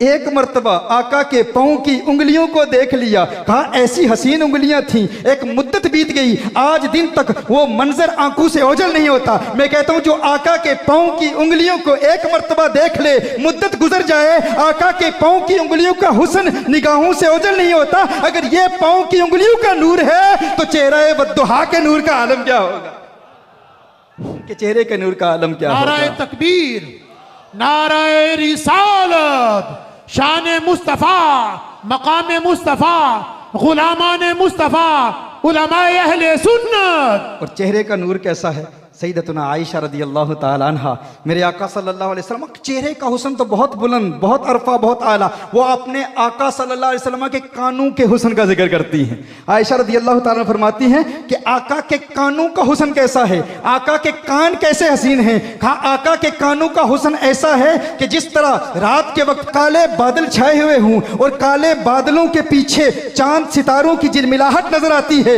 रात के वक्त काले बादल छाए हुए हों और काले बादलों के पीछे आपको चांद सितारों की जगमगाहट झिलमिलाहट नजर आती है। कहा मेरे आका ऐसे हैं कि अगर आका चल रहे हों और कोई पीछे से आका के हुस्न को देख ले तो आका की काली लटकती हुई जुल्फें ऐसा मंजर पेश करती थी कि आका की काली लटकती हुई जुल्फों के पीछे आका के कान यूं चमक रहे होते जैसे काले बादलों के पीछे चांद सितारे चमक रहे। ये उनके कानों का हुस्न है, ये उनके जुल्फों का हुस्न है। मैं जुल्फे यार तेरे बाल बाल के सदके, रिहाई जिससे न हो जाल के सदके, और जो हशर तक न दे चैन कब्र में बेदम, मैं ऐसी याद के कुर्बा ख्याल के सदके। ये उनकी जुल्फे हैं। हाँ, ये आका की जुल्फों का हुस्न है। आका के दिल में, जिगर में, आंख में बस तू ही तू रहे, इसके सिवा न दिल में कोई आरज़ू रहे। इस एहतिमाम में, शौक में सजदे करूं अदा, तेरा ख्याल आए तो दिल बावजू रहे। और जन्नत मेरे नसीब की वाइस को बख्श दे, मेरे कफन में गैस हुए जाना की बू रहे। ये उनका हुस्न है, उनके सर का हुस्न, उनके पाँव का हुस्न। सर से पांव तक देखें सरताब कदम है तने सुल्ताने जमन फूल, लब फूल, दहन फूल, जकन फूल, बदन फूल, सारा जिस्म फूल। और क्या बात रजा उस चमनिस्ताने करम की, ज़हरा है कली जिसमें हुसैन और हसन फूल, लब फूल, दहन फूल, जकन फूल, बदन फूल। ये उनका हुस्न है। वो अपने मुर्शिद के पास जाता है, मुर्शिद ने खाना खिलाया, नमक बहुत डाल दिया, पीने के लिए पानी भी नहीं दिया। हजरत आपने फरमाया था आका का दीदार होगा, मैं आका को देखना चाहता हूँ। आपने फरमाया घर चला जा, पानी नहीं पीना, फौरन सो जाना। वो घर जाता है, बगैर पानी पिए फौरन सो जाता है। फजर के वक्त मुर्शिद की बारगाह में आता है। मुल्क शाम में एक वली कामिल का मुरीद मुर्शिद के बारगाह में आता है। आपने फरमाया था आका का दीदार होगा, आपने फरमाया था वजीफा अता फरमाएंगे, विर्द अता फरमाएंगे, मुझे तो दीदार नहीं हासिल हुआ। आपने फरमाया फौरन घर चला गया था, फौरन चला गया था, फौरन सो गया था, फौरन सो गया था। बता ख्वाब में क्या देखा? उसने कहा क्या देखा? जहाँ नज़र उठाई कुएं नज़र आए, दरिया नज़र आए, समंदर नज़र आए, जहाँ नज़र उठाई पानी ही पानी नज़र आया। आपने फरमाया फिर तेरे लिए यही वजीफ़ा है कि तेरा दिल पानी का सच्चा प्यासा था ना, तेरे दिल में पानी की सच्ची प्यास थी ना, अगर पानी की सच्ची प्यास तेरे दिल में पैदा हो जाए, मैं बताना चाहता हूँ गलियों बाजारों में हसीनाओं के चेहरे का मुतलाशी जो हुस्न देखना चाहता है, वो नौजवान जो रात के वक्त मोबाइल फ़ोन पर हराम देखता है, मूवीज़ देखता है, बॉलीवुड की एक्ट्रेसेस देखता है, हॉलीवुड की एक्ट्रेसेस देखता है, मूवियाँ देखने वाला फिर कहे कि मैं आका को देखना चाहता हूँ, पहले अपने खानाए दिल को पाक करके देख और फिर आका के दीदार की सच्ची प्यास अपने दिल में पैदा करके देख। उस वली कामिल ने कहा कि अगर तेरे दिल में पानी की सच्ची प्यास थी तो अगर पानी तेरी प्यास बुझाने के लिए तेरी ख्वाब में आ सकता है तो आमना के लाल का सच्चा प्यार अपने दिल में पैदा करके देख, मदीने वाला दीदार कराएगा। तेरे दिल में सच्ची प्यास तो पैदा कर, सच्चा इश्क तो पैदा कर, सच्ची मोहब्बत तो तो पैदा कर, वारफ्तगी तो पैदा कर, दीवानगी तो पैदा कर। दुनिया की हसीनाओं के चेहरे देखकर फिर कहता है आका को देखना चाहता हूँ। चंद दिन के लिए तज़किया नफ्स के मराहिल तय करने के बाद फिर आका को पुकार, मदीने वाला दीदार कराएगा। फिर तेरे दिल से यही आवाज आएगी, कुछ ऐसा कर दे मेरे किरदगार, आंखों में हमेशा नक्श रहे रुए यार। आंखों में उन्हें न देखा तो किस काम की है ये आंखें कि देखने की है सारी बहार आंखों में।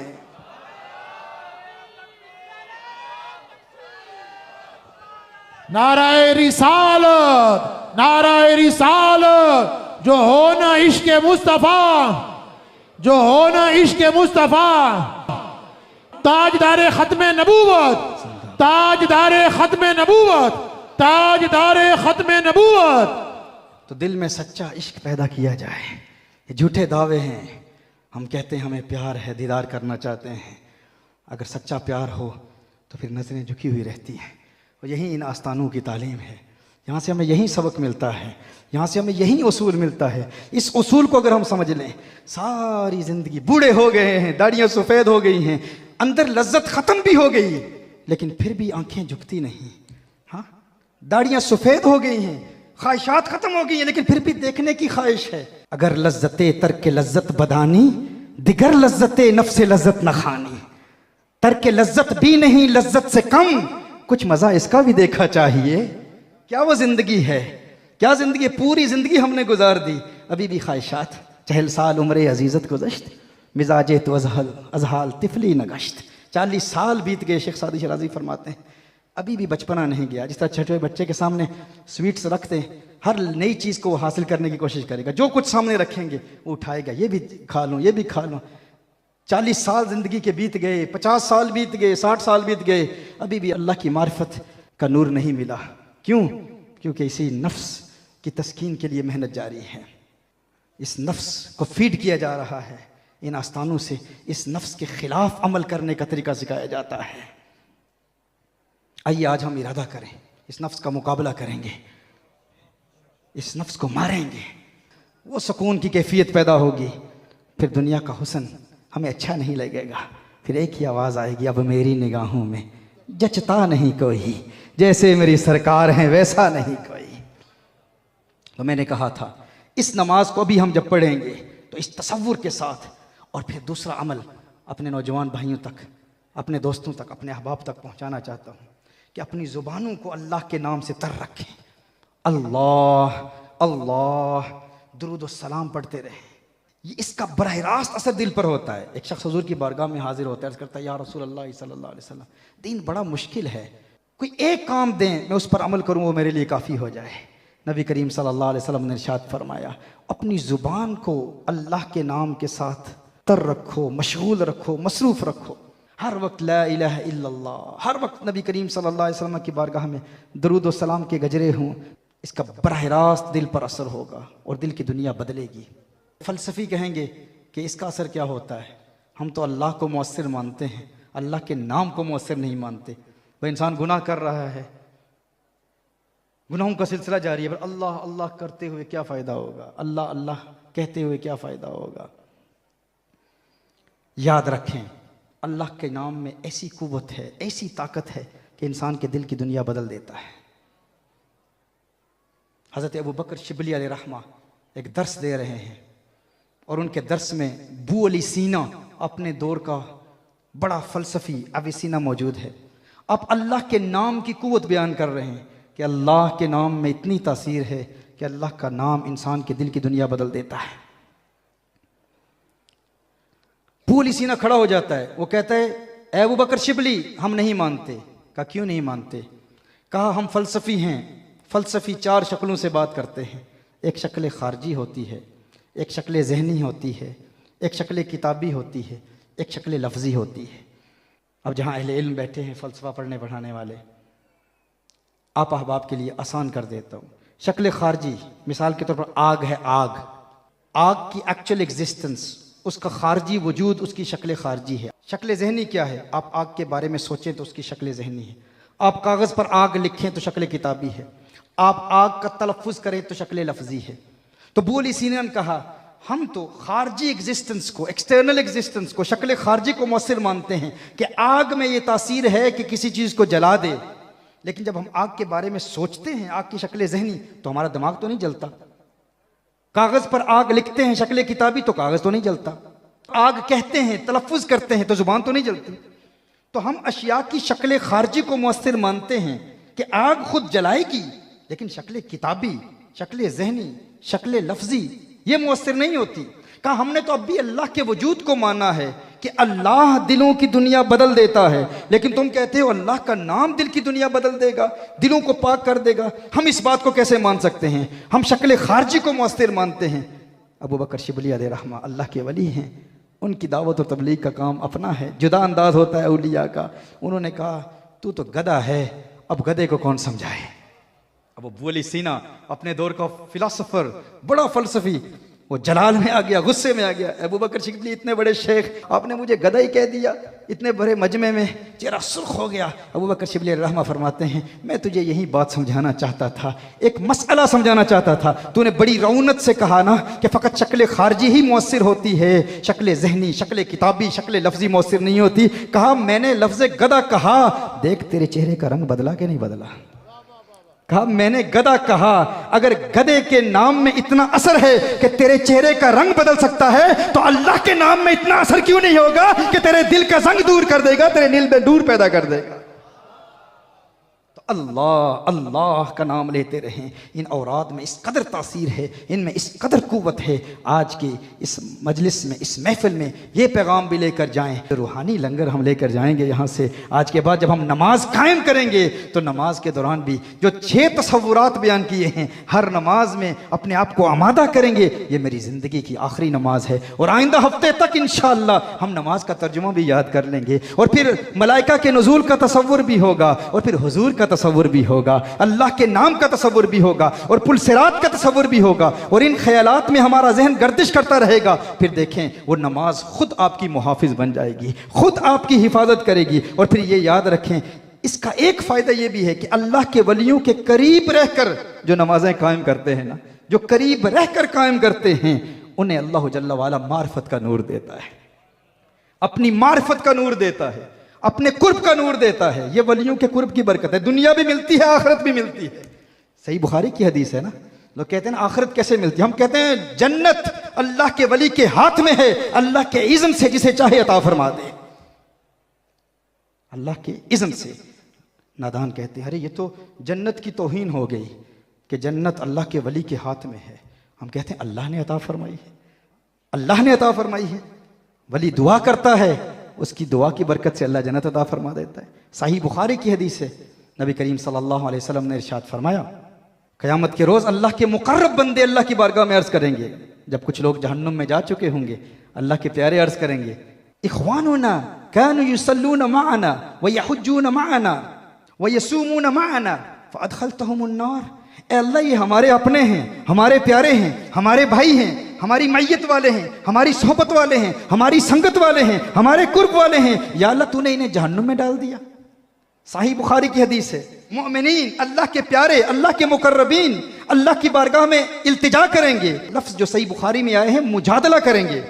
मुजादला का तर्जुमा हम करते ही नहीं, खतरनाक तर्जुमा है, हम तफवीज़ कर देते हैं। बल्कि यूं कह दूं अल्लाह की बारगाह में प्यार से अर्ज करेंगे, जिस तरह एक बच्चा जिद करता है, गोया कि जिद कर रहे होंगे। ये वो मुजादला है। ए अल्लाह ये हमारे प्यारे हैं, ये डोडा शरीफ दरबार पर आया करते थे, ये मज़ार पर आया करते थे, ये हमारे कुर्ब में रहते थे। हम ज़ाहिरी तौर पर पर्दा फरमा गए, लेकिन इन्होंने हमारे निज़ाम को कायम रखा, इन्होंने हमारे मिशन को कायम रखा, इन्होंने हमारे मिशन को फैलाया। हुफ़ाज़ तैयार होते रहे, उलमा तैयार होते रहे। पाकिस्तान के बड़े बड़े शहरों में, कराची, लाहौर और इस्लामाबाद में वो मंजर लोग नहीं देखते थे कि 600 के लगभग बनात औरतें हिफ्ज़ कर रही हैं, आलिमा बन रही हैं। ए अल्लाह ये हमारे प्यारे हैं, हमारी संगत वाले हैं, हमारे कुर्ब वाले हैं, हमारी मैयत वाले हैं। इन्होंने हमारे मिशन को जारी रखा, हमारे करीब रहा करते थे। या अल्लाह इन्हें जहन्नुम में डाल दिया। हुजूर अकरम सल्लल्लाहु अलैहि वसल्लम इरशाद फरमाते हैं, सही बुखारी की हदीस है, अल्लाह इरशाद फरमाएगा ऐ मेरे मोमिन बंदो, अगर ये तुम्हारे हैं तो फिर जाओ इनमें से जिस जिस को पहचानते हो उसे जहन्नुम से निकाल कर दाखिले जन्नत कर दो, दाखिले जन्नत कर दो। वली अल्लाह के हाथ में जन्नत कैसे है कि वो दुआ करते हैं, अल्लाह वलियों की बरकत से उनकी दुआओं को कबूल फरमाते हुए जन्नत अता फरमा देता है। इमाम बैहकी रिवायत करते हैं शुअबुल ईमान की हदीस से, मेरे आका सल्लल्लाहु अलैहि वसल्लम 3 दिन सहाबा के साथ नहीं बैठे। नमाज के बाद हुजूर अकरम सल्लल्लाहु अलैहि वसल्लम वहाँ से तशरीफ़ ले जाते। 3 दिन के बाद सहाबा अर्ज़ करते हैं, या रसूलल्लाह सल्लल्लाहु अलैहि वसल्लम आप मसरूफ़ हैं। नबी करीम सल्लल्लाहु अलैहि वसल्लम ने इरशाद फरमाया, अल्लाह जल्ला व अला ने इरशाद फरमाया है, ए मेरे महबूब, क़यामत के रोज़ 70,000 तेरे उम्मती ऐसे होंगे जिन्हें मैं बग़ैर हिसाब व किताब के बख्श दूंगा। वो जो पहली हदीस है ना, वो किन के मुतल्लिक थी? वो जो जहन्नुम में होंगे, यानी अल्लाह के वलियों के करीब तो होंगे, लेकिन कुछ गुनाहों की वजह से, कुछ बदअमालियों की वजह से, इबादत में कमजोरी हो गई, झूठ बोल दिया, गीबत कर दी, कुछ गुनाह होते रहे, लेकिन जहन्नुम में गए, अजाब मिला। क्यों? गुनाहों की वजह से अजाब में मुब्तला हुए, लेकिन फिर अल्लाह के वलियों ने पहचान लिया। लेकिन ये तो वो हैं जो जहन्नुम में चले गए, जिन्हें जहन्नुम का अजाब मिला, लेकिन फिर वलियों की शिफात से, मोमिनीन कामिलीन की शिफात से उनकी मग़फ़िरत हो गई। लेकिन एक और तबका है, हुजूर ने इरशाद फरमाया, ए सहाबा 3 दिन तुमसे मुलाकात नहीं की, इसकी वजह यह है कि अल्लाह ने इरशाद फरमाया कि 70,000 तेरे ऐसे उम्मती हैं जिन्हें बग़ैर हिसाब व किताब के मैं जन्नत अता फरमा दूंगा। ये अल्लाह के ऐसे प्यारे लोग होंगे, ऐसे प्यारे बंदे होंगे। हुजूर ने इरशाद फरमाया कि फिर मैंने अल्लाह की बारगाह में दुआ की, या अल्लाह इजाफा फरमा। अल्लाह इजाफा फरमाता रहा, एक दिन इजाफा फरमाया, दूसरे दिन इजाफा फरमाया, तीसरे दिन इजाफा फरमाया। कहा मैं दुआ करता रहा, दुआ करता रहा, दुआ करता रहा, यहां तक कि फिर अल्लाह जल्ला व अला ने तीसरे दिन इरशाद फरमाया, ये 70,000 तो वो हैं कि जिन्हें मैं बगैर हिसाब व किताब के जन्नत दूंगा। फिर इन 70,000 में एक एक को इज़्न शिफात दूंगा। इन 70,000 वलियों में हर एक को इज़्न होगा, हर एक अपने साथ 70,000 का जन्नत दे देगा। और एक रिवायत यह है कि वो 7 लाख अफराद हैं, 7 लाख अफराद हैं। तो ये तो वो हैं जिन्हें अल्लाह जल्ला वाला बगैर हिसाब व किताब के फकत अल्लाह के प्यारों के कुर्ब की वजह से जन्नत अता फरमा देगा। लेकिन शर्त यह है कि ईमान पर मौत आए, इंसान जब दुनिया से जाए मोमिन हो, और गुनाहों की कसरत की वजह से भी सल्ब ईमान का अंदेशा होता है। तो ये जो हम कहते हैं अल्लाह के वली अल्लाह के इज़्न से जन्नत अता फरमाते हैं, जन्नत इनके हाथ में है, जिसे चाहें अल्लाह के इज़्न से जन्नत अता फरमाते हैं। कहा जाता है जन्नत की तौहीन है, वली के हाथ में जन्नत कैसे है? मैं आपसे पूछना चाहता हूं, क्या मां के कदमों में जन्नत है या नहीं? सही हदीस है मेरे आका सल्लल्लाहु अलैहि वसल्लम की, जब मां के कदमों में जन्नत हो सकती है, तो बताओ एक बेटे के लिए अगर उसकी गुनहगार मां के कदमों में जन्नत हो सकती है, तो एक मुरीद के लिए उसके कामिल मुर्शिद के हाथों में जन्नत क्यों नहीं हो सकती? ये अल्लाह के वलियों की शिफात है, और ये हदीस सही बुखारी की है। लेकिन इसका यह मतलब नहीं कि फ़कत ये कहते रहें कि अल्लाह के वली देंगे देंगे देंगे और फिर हम गुनाहों का इर्तिकाब करते रहें। नहीं, इन आस्थानों में यही तरबियत की जाती है कि हम गुनाहों से तौबा करें, इबादत से प्यार हो, नमाज में इस्तिकामत हो, और नमाज में इन्हिमा के कल्ब हासिल करने का जो प्रैक्टिकल मेथड आज हमने सीखा है, मुझे उम्मीद है आप सब इस पर अमल भी करेंगे और लोगों तक ये पैगाम भी पहुँचाएंगे, और अल्लाह अल्लाह का विर्द भी करते रहेंगे, इस्तिग़फ़ार भी करते रहेंगे, अस्तग़फ़िरुल्लाह कसरत से पढ़ते रहेंगे। और अस्तग़फ़िरुल्लाह ये तो एक ऐसा वजीफा है, एक ऐसा विर्द है जो इंसान को मुस्तजाबुद दावत बना देता है। मुस्तजाबुद दावत क्या होता है? मुस्तजाबुद दावत वो होता है जो दुआ करता है अल्लाह कबूल फरमा लेता है। अस्तग़फ़िरुल्लाह अस्तग़फ़िरुल्लाह कसरत से पढ़ते रहें, अल्लाह जल्ला वाला वो मकाम अता फरमाएगा कि जो दुआ करेंगे अल्लाह ताला कबूल फरमाएगा। इमाम अहमद बिन हम्बल रहमहुल्लाह मुज्तहिद मुतलक हैं, एक बहुत बड़े मुज्तहिद हैं। सर्दियों की रात है, सख्त सर्दी है, एक मस्जिद में मगरिब की नमाज अदा करते हैं। नमाज अदा करने के बाद ये इरादा करते हैं कि इशा की नमाज के बाद रात मस्जिद में क़याम होगा। तो एक बुज़ुर्ग आते हैं, एक बाबा आता है, वो कहता है मैंने मस्जिद का दरवाज़ा बंद करना है, इशा के बाद आपको यहाँ रहने की इजाज़त नहीं।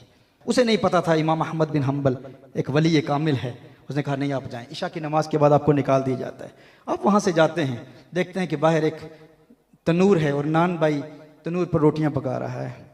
आपने वहाँ आग देखी तो कहा कि ए नौजवान, तू मुझे इजाज़त देता है, सख्त सर्दी है, आज रात में यहाँ गुजार लूँ। उसने कहा ठीक है बड़े मियाँ, इजाज़त है, आप यहाँ रात गुजार लें।